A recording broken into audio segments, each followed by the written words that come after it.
This is Because Teeth Podcast with Greg Santiago and Cody Preble. All right, episode N. So today's topic is going to be flossing. We are tying off of our last episode, which was toothbrushing, different kinds of toothbrushes. And it was only right to do flossing after that because got to keep your teeth flossed. Got to stay flossing. Stay flossing. We're not talking about the dance either. And we're not talking about the dance either. Well, I think I can do that dance. Yeah, I'm not a dancer. I don't think I can pull that one off still. Even though with all of my younger patients, I always Bring that up to them. bring it out. Yeah, and they're like, oh no, what is this guy doing? They're going to walk. We're going to have a patient one day just going to walk in and just be like, what is going on? All right. So we're running a giveaway currently. It's a tray setup, patient tray setup giveaway. And this is a kind of a cool giveaway because it's interactive. You guys pick the winner. So at the end of, all the submissions, we're going to select the top two and you guys are going to vote on who the top two are. And then basically just kind of go to head-to-head battle in a weird way as far as gonna choose who's the ultimate patient tray setup champion. So, and we're gonna actually announce the prize, and we'll announce it at the end of the episode. So if you guys stay tuned to the end of the episode, maybe in the middle of the episode, you don't know, but we're gonna announce it at some part of this episode to say what the winner's gonna get. So it's just our way of kind of keeping it mystery because we announced that it's going to be a mystery prize with the giveaway. So let's just go into flossing right after that. All right. So starting off today with flossing, where do you want to start? You want to start with wax versus unwaxed and braided? So, there's so many different kinds of flossing aids. So let's just kind of put that out there for anybody who's not a dental professional that's listening to the podcast. If you're not familiar with all of the different aids, it can be overwhelming just going to the store, looking in the floss section. There's a lot of different stuff, and I'm sure you get kind of curious too, like, oh, what is this? Maybe this will work for me. So that's one discussion to definitely have with your hygienist because there's different aids for different things, different people, there's just so many different. So yeah, like you said, walking down that aisle, you kind of like, what does this do? And then you don't want to use something and start using it wrong, and then you tell your hygienist, hey, I've been using this. And they're like, well, what are you using that for? That's not the right intended purpose, because there are some things where you might think it's the right purpose for it, but yeah, I guess the look can be deceiving. So yeah, definitely. The idea of it would be an aid, so it'll help in any type of way. That's your kind of understanding of it from an outside dental perspective of it. So you would think no matter what, it can't harm me, right? But it can if you're doing it. Also, if you're doing it wrong, So even if your hygienist recommends something, just make sure that they're demonstrating it with you and walking you through how to use it or how it would be most useful in your, basically in your mouth. Whatever you're using it for. Simple as like flossing. It's like, okay, hey, it's a piece of string. Like I can do this correctly, right? But you'd be amazed at how many people have different tactics and stuff that it's like, you're not doing yourself really any good here. You're kind of harming it. Just like, and if someone were too aggressive or just doing like a sawing motion, like there's multiple ways that you could even harm yourself. like a child too. Correct. Like the very first time that you get introduced to floss, because you don't just learn how to floss, just on your own. You have to be shown how to floss, right? Yep. Otherwise you take the string and you start wrapping around the teeth. You don't know what's going on. The great thing is we live in a society of YouTube, and, that is a good way to, just make sure you're looking and using these things in the right manner. So we'll kind of go through a couple of them. So I don't know, where do you want to start? You want to start with your favorite? What's my favorite? Or maybe we shouldn't start there. That'll get you going. Let's start with it. The proxy brush or the interdental Proxa brush. I know. I always say proxy brush too. I just call them the interdental brush. It took me a while to really understand that because you just naturally want to say proxy brush for some reason. But yeah, that is my favorite one, and I recommend it for a lot of people. And the intended use for that is really around any crowns or like margins that you really can't get floss, or it's not going to tactically go through and cover all surfaces. And there's one thing that I want to say, and I'll kind of go on my spiel of it, is there's different sizes, and they're usually coded in different colors by the sizes. And that's one thing too, because at the dollar store, if you go like to, any dollar store or I wouldn't say maybe just a dollar store, but just if you go to a location and they only have one Proxa brush, that's like the cheaper version of it, or just a generic version, they sometimes don't have a size on it. So it's important to have the correct one, because you want the biggest one for the space that you're going in. And you don't want one that's just going to slide in real quick and easy. You want one that it's not going to be so resistant where it's like you're jamming it in and you're like traumatizing the tissue, but you want something that is a little bit resistant, that you're covering all surfaces, because that's the object of that. Right.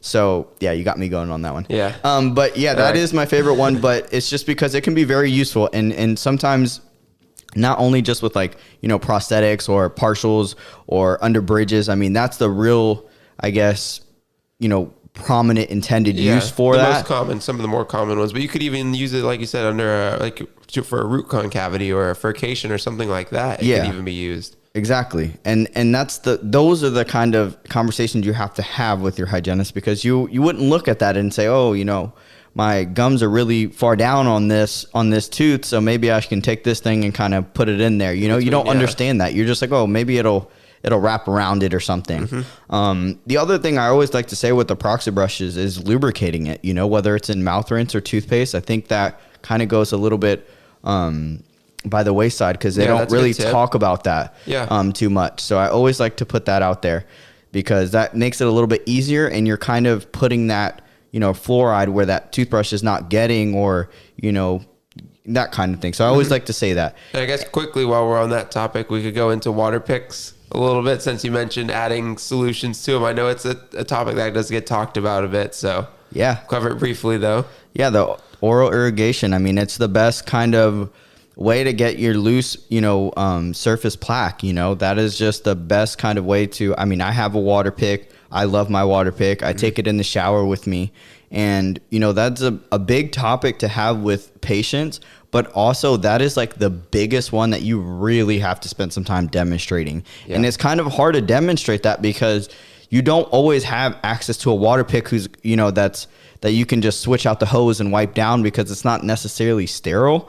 So you can't just literally demonstrate it all the time in clinic or in an office. You can't really just demonstrate and spend that time with that patient. So that one's a little bit of a learning curve. Yeah. And that might be a good recommendation of when you want to direct them to YouTube and say, hey, go watch this video and see exactly how you're supposed to use this product that we talked about.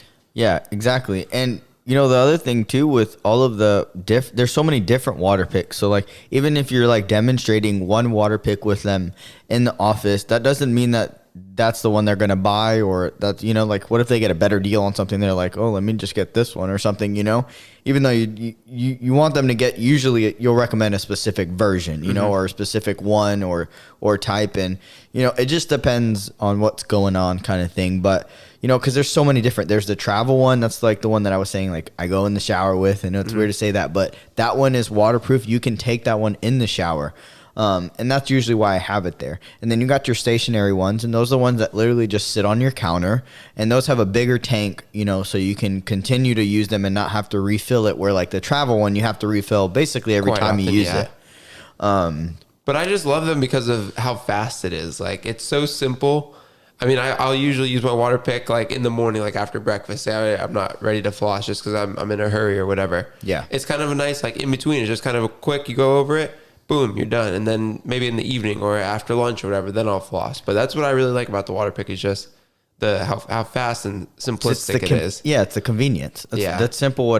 Simply put, like, it's just convenient. Mm-hmm. And one thing we do have to say too is that it, because a lot of patients interpret it wrong, even when you say it. And that's like one of the things that I would want anybody listening to this podcast, is that if we can portray anything about the water pick, is that it is not a substitute for flossing.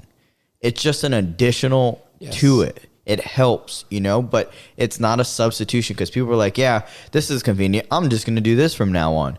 That's not what it's for. Mm-hmm. It's an additional aid for you. It's supposed to help you, but it's not supposed to just be your go-to, your only thing you do, because you can even, recommend it, and people are like, oh yeah, well, I don't think I need to use a toothbrush now, because it's like the same motion in a way, even though, I mean, I hope that's not the case, but you just don't know. So you have to make sure you spend time stressing on the fact that it is not just, an addition to what you're doing, or or into flossing as well. It's Correct. not a substitute. It's just an additional thing.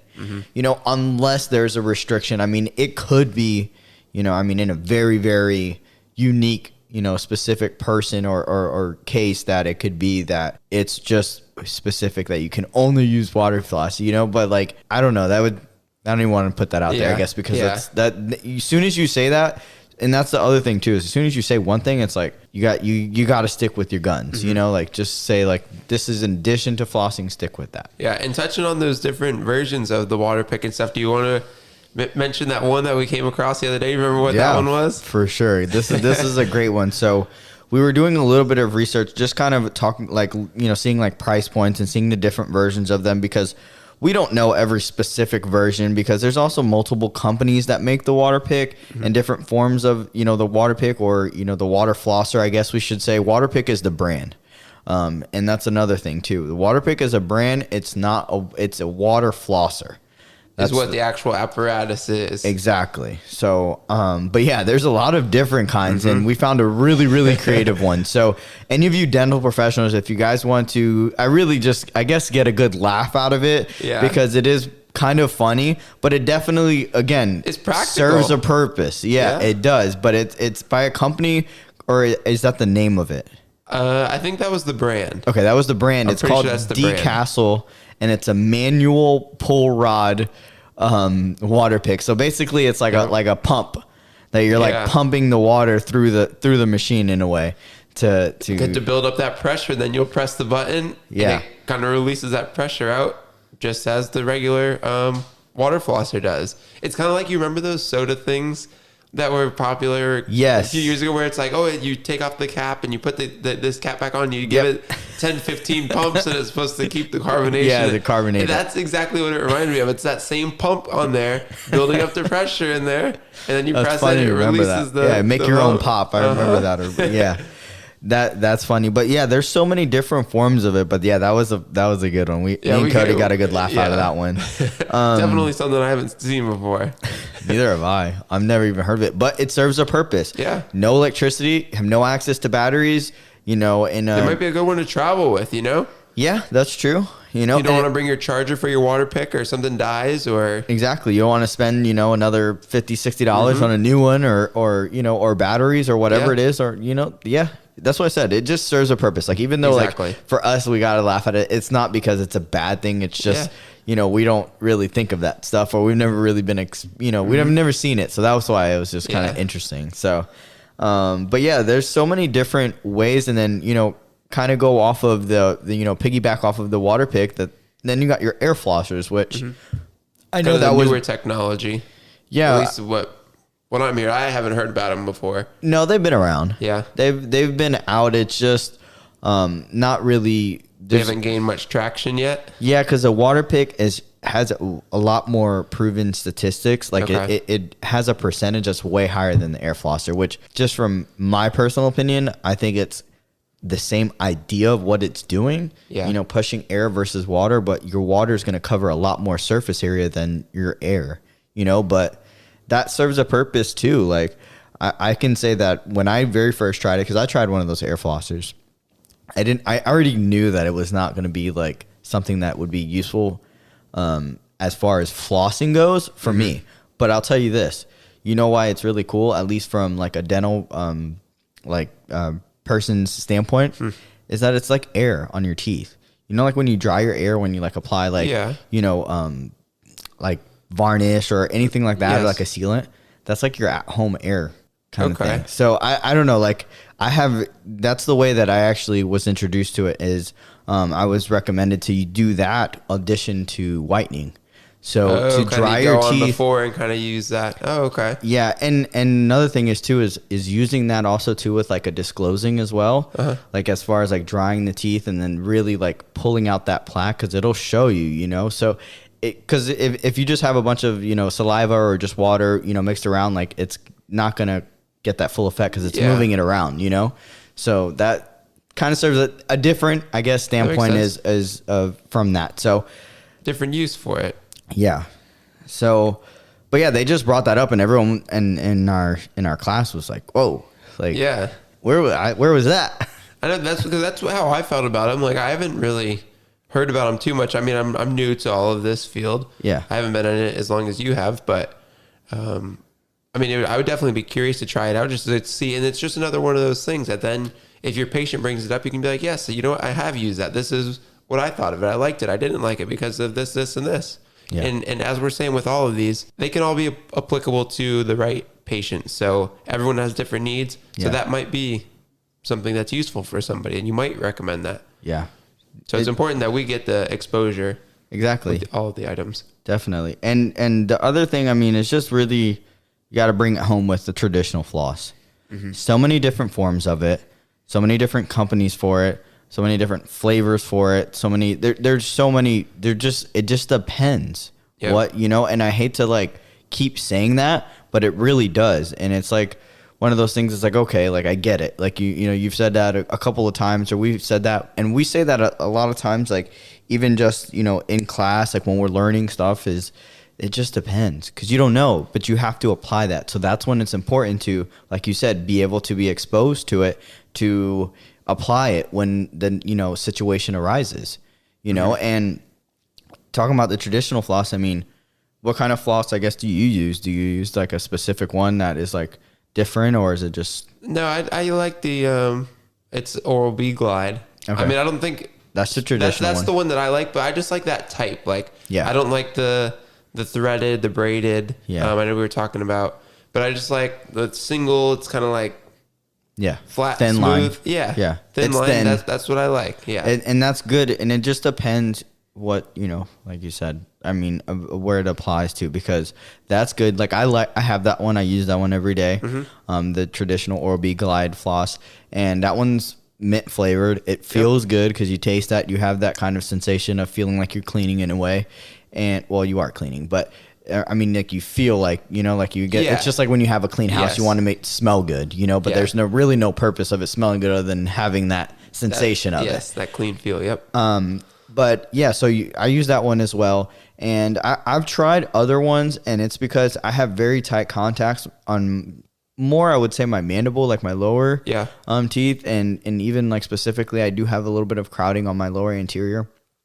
Where the thicker ones, the more durable ones, I've tried. I don't remember the specific companies, but I went to just like a health food store because I read that online, and this is when I was like really getting into xylitol and learning all the different xylitols products and stuff. So I came across this like different floss, and it was like an organic. I don't remember what it was made for, maybe like a hemp or something like that. And it was very durable, and it was nice. And I'm like, okay, I'm gonna try this one. And it was good on my molars, but my idea of it was like, let me use it on my anterior because probably a lot easier on there. Mm-hmm. But turns out just the traditional Glide one is best because it's thin. Mm-hmm. But there's so many different forms of it. Yeah, like I know I grew up using the braided that we keep talking about. Yeah. And I know my dad specifically would use that, and it would always rip on him because he had a little crowding, or he had one little like cusp or something that kind of stuck out, or a little sharp edge or overhang or whatever it was. Mm-hmm. And he would always catch it, and then that floss would rip on him every single time, or he would get stuck, and then he's flossing out floss from his teeth, and it was like, and that happens too. And that doesn't always mean that it's the floss's fault either, though. Correct. So it that's one thing that I would say from an outsider or a patient standpoint is, talking with your hygienist about it. Like, tell them like, hey, every time I'm on this back tooth, this floss breaks, but everywhere else it's great. So at that point, it might be like, okay, well, let's just use this one type of floss or this brand or this whatever it is for that one tooth. Everywhere else, continue to use that one. Mm-hmm. So it's not like you have to switch everything because of that one area.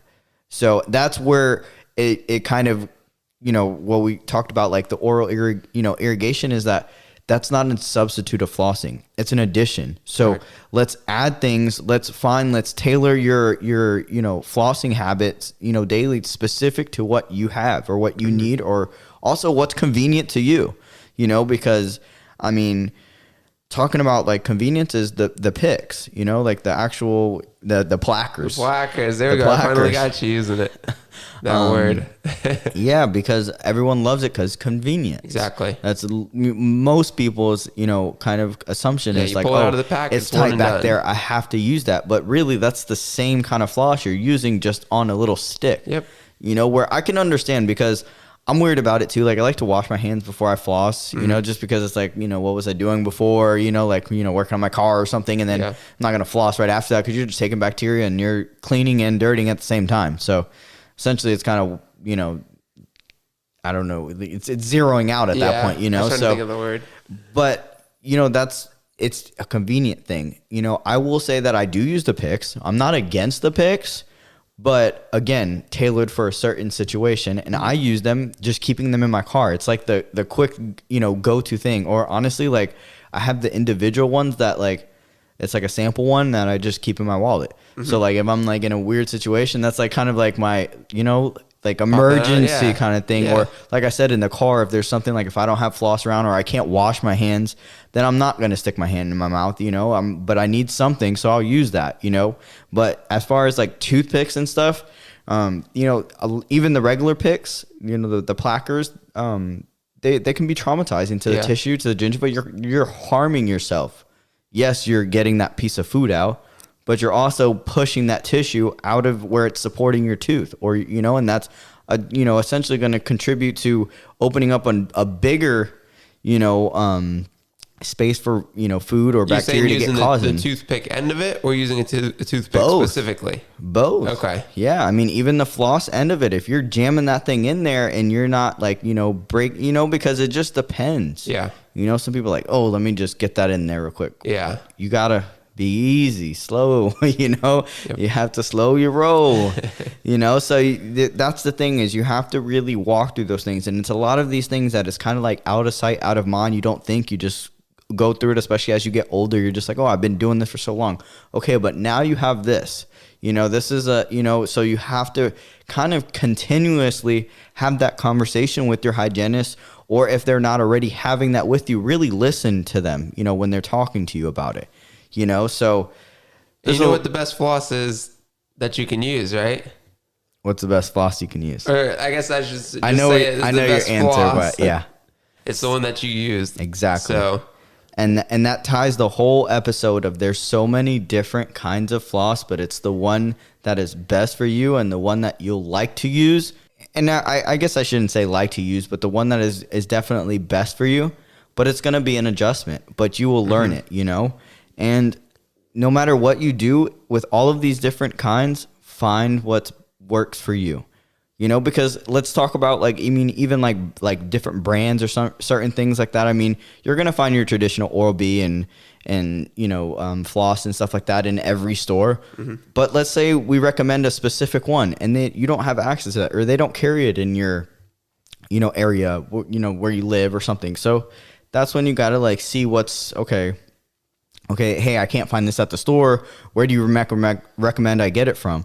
The good thing is we got everything at the click of our fingers, you know, but that's, I mean, obviously going to be, I guess, my answer would try to find it on the internet. But if not, you know, I always try anything I also recommend with patients. Obviously, I'm demonstrating with them first and foremost, but I'm also sending them home with something. Because as soon as they leave or somebody leaves, even friends and family, like I'll tell them like, hey, you know, because obviously they'll ask questions. I'm like, hey, I'll get you some. Let me tell you what I'm talking about or something, you know, because it's just a thing that you can see and you can touch and now you got it. Okay, now let me go get this. Yeah, you know, and there's even generics of all of it now. I know even just like the Oral-B Glide, there's a generic Walmart version of that. And it's identical. Yeah. So yeah. And so maybe they're out of one, switch over to the generic, give it a try. Yeah. And the other thing I'll say too is that's with any type of like, I guess, additional aid to brushing or, you know, flossing, that if you buy them usually in bulk, that's usually the cheapest. So kind of team up with your family. I always make that recommendation like, hey, even if it's that one thing that maybe you only use in your household, buy it in bulk, and I'll tell patients, you know, whatever it is, you know, bring it in and we'll see if we can get it for you cheaper or something, you know, whatever it is. Like I try to help them as much as you can, because it becomes a, you know, a weird conversation if they're like, oh, I can't find it, or, oh, you told me this one and now I can't find this one, but I got this one. So, just to, I guess, really hound in on the best floss you can use is making sure that they have access to it and not overwhelming anybody. Yeah. Like not telling them, hey, there's, even though we're talking about in this episode, 7 different kinds of, flossing or aids, that the best one is going to be the one you use, and also the one that, you have access to, not 3 different ones. So don't, I would say, like, not recommend 3 different ones. Yeah. Don't overwhelm them. Yeah. Don't overwhelm anyone, even yourself. Like, it took me a while to, incorporate the water pick with the flossing. And I personally, even though I don't have any bridges, I have 0 crowns. And the intended uses for the proxy brushes are that I like them in certain cases, like between my molars. That's just, and that's just a personal thing, So it's just, and it's hard to incorporate all of that. I mean, I just named like 4 of them that I use, I mean, I don't use like the proxy brushes every day, but there's times I like to just have them, and it's like a, thing. So just depends on the person. That's it. And what they got. Make it work. And just to finish this all off, is the best aid or interdental aid that will help you is going to be one that's within your limits as far as, cost wise. So obviously there's a lot of different water picks. There's a lot of different water flossers. Even though we say some of the cheaper ones, there's some that are more expensive. You're going to pick the best one, for what you want, and some of them can be very expensive too, just like toothbrushes. That doesn't mean that you need that top of the line water pick. Some of those water picks, I mean, they go up to $200. That doesn't mean you need that. But if we can start somewhere, let's focus on one thing. Let's get you just the travel one, and let's start with that one, and that's $30 one, and we'll work from there. But something is a step, and that's what I always try to tell my patients. Like, hey, let's just work on this one thing. Next time I tell you, I see you, let's see how that worked. If you didn't like it, we'll adjust. We'll figure something else out, or whatever it is. Or if it's not helping you, if I notice it's not helping your gingiva or your tissue, we'll adjust from there. But let's start with this. Let's go from there. And I feel like doing it like that too, picking one that's maybe not the highest price point first. It'll make your patient less apprehensive later. Like say something doesn't work with that, and then they want to go to something else, and they're not like, oh, I spent $100 last time and I wasn't really enjoying it. Like, why do I want to go out and try something new again? If they're only in a little bit at first just to kind of test it, exactly, then they're more willing to change the next time. So not jumping in, that is an important part of it. Yeah, definitely, for sure. Because you don't want to just, I mean, it's just like driving a car. Like, just something that's nice, you're not going to appreciate it unless you start with something smaller, exactly, or kind of work your way into it. Or it might not just be the one that you want. Because you don't know what's out there. So you got to start at the beginning, see what you like, what you don't, and then tailor and adjust to that. Yeah. And I want to just kind of end this episode just on a personal story about the new Sonicare water flosser toothbrush. Really good feedback from this Waterpik toothbrush. It's called the Sonicare Fusion from Waterpik. And I want to share this story because this can be a little bit overwhelming with having the combination of Waterpik built into the toothbrush. I mean, you're irrigating while you're brushing, and there can be a lot of room for error with that. I mean, obviously, Waterpik in itself can be kind of interesting and fun your very first time, but using that with a toothbrush, it can be the same concept because you're putting toothpaste on top of where it's basically about to, have water come out of. So it's a little bit different, and it's obviously made very well. And this patient basically had great feedback because, like I said, every time they go into the office, they have to have local anesthetic and be numbed. And after using this toothbrush for about 6 months, the next time they went to go have their cleaning, basically they didn't need any type of anesthetic at all, like none, not even topical. They're like, and the hygienist said, like, your tissue's looking a lot better than it was last time. And I can tell you, it's not that they weren't doing, not flossing, or that they weren't doing their at-home care, but it was like this combination of both, that it was stimulating that tissue in a very, very positive way, that it really helped them. That was kind of that thing that it needed to benefit it. And, okay. And I like to share that story because this is something that's new to the market. It's new to us. And this is something that, getting feedback from that is important because it took a little bit, like when I spoke with this person, they were like, yeah, this is just a lot. I don't know how to use this thing. Like, I'm not really sure, but I just said, keep at it. And it's it's somebody who I know, who is using it. And, that is just really cool to hear that because, I mean, you're talking about a patient that literally probably almost hates to go get their teeth cleaned because, you know, they're heavily periodontally involved. But it was an experience every time they went. It was exactly, you know, but now it's like, okay, well, now I don't need to have injections, or, you know, I didn't need it that time, so I'm going to keep using this. And that's the positive feedback we like to hear, you know, when it comes to certain things and when we recommend things too. And that kind of helps the patient be like, hey, you know what? It kind of reinforces that, you know, what I am doing at home, my home care actually is making a difference in my overall health. Yeah. So they're actually seeing it firsthand, it coming back, so that it's all paying off for them, that work that they are doing. Yeah, so exactly. That's cool to hear that there was a story of someone that you personally knew about it. Yeah, exactly. And that comes, you know, I guess with everything about like even us trying it, which I hadn't personally tried this toothbrush with the water pick built into it, just because I have a toothbrush and I know my habits are working where they're at. So this idea of it was not. And this person told me that they didn't like the water pick.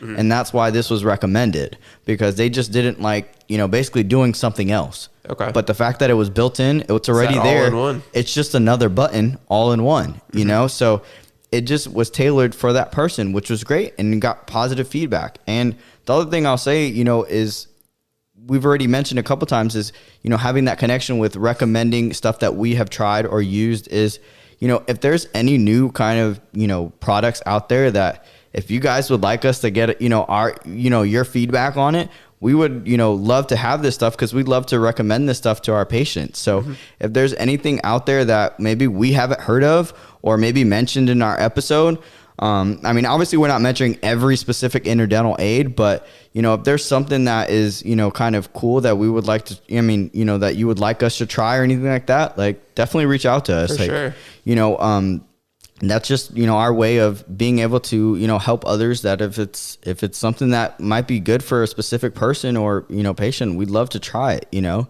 So yeah, that's how this field continues to grow, is just through new technology. It's always changing. Yeah. And when I very first got into dentistry, I used to say this all the time. Like every time I would basically go to work, there was something new coming in the office or going out at that point, because it was like, it was coming in and it was like, okay, we don't know if this is going to work. It's going out, you know, kind of thing. But we have to try it so we mm-hmm. know.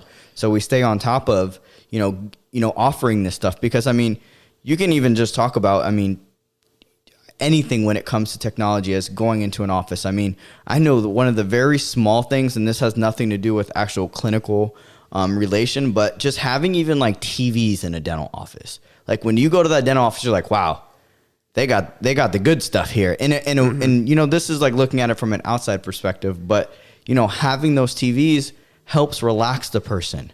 You know, so that is kind of part of what we do is helping them relax in that environment. Or, you know, even having like subtle music. You know, there's a whole science, which I don't know if you've heard that part of it, but there's like specific musics that they play in certain offices or certain settings, or surgery offices versus root canal offices. You know, like there's a whole science and studies that have been done to show you know, what you should play in your office or what you should, you know, do in your office, because everything is different. Yeah.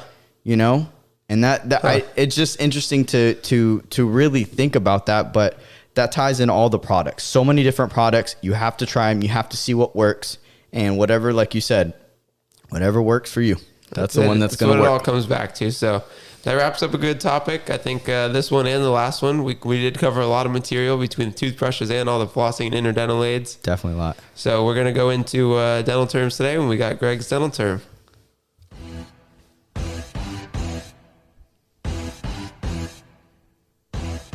Dental terms 102. All right. So this is kind of a versus one, but it's not at the same time, because I don't want it to be a versus one. This is going to be very generic, but I really think that it ties into the episode, and it's very important for all of us to understand, anybody who's not a dental professional to understand as well. So I'm assuming it's two terms that go hand in hand then, if it's not a versus. Exactly. And it is just basically, I'm going to go with gingivitis. Tell me what you know about gingivitis. How would we describe it to patients? And also, like, what is, I guess, give me the clinical definition. Let's go into that, and then we'll go into what anybody should understand. All right, so gingivitis, It's basically inflammation of the gums in its simplest form. Any swollen, enlarged, red gums that typically they do bleed when you floss them, even when you brush. And yeah, that's good. I guess that basically sums that up. I mean, that's keeping it simple. That's simple. And that's what I want, to kind of portray to anybody who's not a dental, clinician, as far as like knowing that this is inflammation. Like there's something going on here, so in its simplest form, yes. But let me ask you, is it reversible or irreversible? Gingivitis is reversible. Correct. And the reason why that's important is because if you have inflammation or you have, redness on your tissue, looking at it again from an outsider's perspective, it can be corrected in some cases, depending if you have gingivitis or periodontitis, which I'm not going to go because I feel like we can give a whole episode on periodontitis, but I just wanted to, because I think it's important to understand, because a lot of products, a lot of interdental aids, a lot of toothbrushes will say, oh, this helps prevent gingivitis, same thing with even like toothpastes, mouth rinses. Yeah, of course, that's the biggest one. Yeah, but I want to really kind of give that, and then I want you to also see if you can dig a little bit deep here. But what is the difference between gingivitis and periodontitis as far as like remembering them? Remember, there's something. I know it's bone loss. Exactly. Is there's no apical migration of the junctional epithelium in gingivitis. Correct. So I just wanted to make sure you know that for boards. Yeah, no, I know that. I know that you got know. Drilled into my head. I was gonna say, I know you know that. It's just not something you think of right away. But if you can, apply it clinically, obviously that's most important. But just to put it out there on the pod, obviously we understand. And back to gingivitis, real quick. Like I know back before I got into the program and everything, I kind of thought to myself, oh, like I heard gingivitis and I thought, oh, this is bad. Exactly. Like if I have gingivitis, like, oh, what? Like it's kind of alarming. So it is, because knowing that it is reversible and having your patient be aware of that, hey, like you can change this. You don't, like you're not stuck with gingivitis the rest of your life. Correct. So having that in their head that, hey, this is not like an end all with gingivitis. Like you can reverse it, and that's big. And you need to know what interdental aids, what flossing, even if it's simple as motion, like what floss motion you're using. It's important to know what works best for you. That's how I wanted to wrap up this episode, and just really, kind of, hound that into anyone who's not listening. I mean, who's not a dental professional as far as the gingivitis. As far as being a clinician, I definitely want to say a couple more clinical definitions to the gingivitis that we're going to need to know for boards.